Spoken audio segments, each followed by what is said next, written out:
gunoh bo'ladi yoki ayb degan gapni u kim gapirmadimi? Qolaversa, xotinim bolamni 9 oy qornida ko'targan.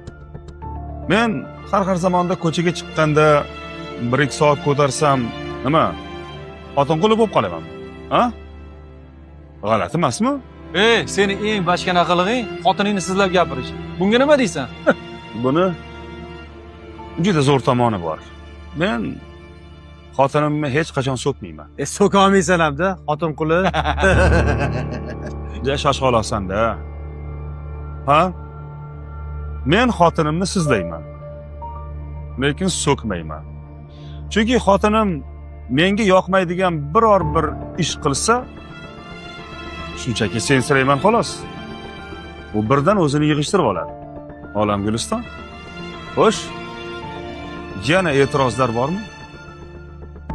O'zi hamma ayt menda. Sizlarni ertaroq tanimayman. Qarab oling. Assalomu alaykum.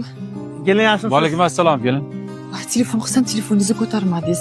Shafkangiz qolib ketibdi. Tog' sovuq bo'ladi. Boring. Rahmat sizga. Lekin men toqqa bormaydigan bo'ldim. Ha, nima bo'ldi? Chunki men xotin qulim.